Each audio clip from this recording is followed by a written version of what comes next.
সর্বজনীন pension scheme বাতিলের দাবিতে শিক্ষকদের দ্বিতীয় দিনের কর্মবিরতিতে অচল সব সরকারি বিশ্ববিদ্যালয়। দাবি আদায় না হওয়া পর্যন্ত আন্দোলন চলবে বলছেন শিক্ষকেরা। তবে শিক্ষকদের দাবি অযৌক্তিক বলছেন অর্থমন্ত্রী আবুল হাসান মাহমুদ আলী। দুপুরে পরিকল্পনা কমিশনে অর্থমন্ত্রীর দপ্তরে একথা বলেন তিনি। এখন জন্ম সনদ দিয়ে খোলো বিকাশ স্টুডেন্ট অ্যাকাউন্ট। নিজের বিকাশ নিজে কর। সর্বজনীন পেনশন স্কিম বাতিলের দাবিতে টানা দ্বিতীয় দিন কর্মবিরতি পালন করেন বিশ্ববিদ্যালয় শিক্ষকরা। মঙ্গলবার সকালে বুয়েট প্রশাসনিক ভবনের সামনে অবস্থান নেন শিক্ষকরা। বক্তারা বলেন, স্কিমের কারণে জুলাইয়ে যোগ দেয়া শিক্ষকরা অবসরের পর এককালীন টাকা ও অন্যান্য সুবিধা পাবেন না।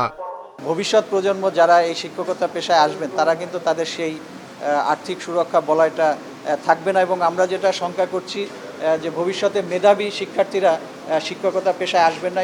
ঢাকা বিশ্ববিদ্যালয় কলাভবনের মূল ফটকে 1 ঘন্টা অবস্থান কর্মসূচি পালন করা হয়। আলোচনা ছাড়াই স্কিম চালু হয়েছে জানিয়ে দাবি আদায় না হওয়া পর্যন্ত কর্মবিরতি চালানোর ঘোষণা তাদের।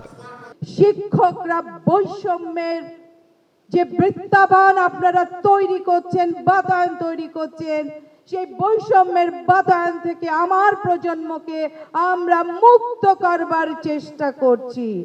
জাহাঙ্গীরনগর, চট্টগ্রাম, রাজশাহী সহ সব পাবলিক বিশ্ববিদ্যালয়ের শিক্ষকরাই কর্মবিরতি পালন করেন।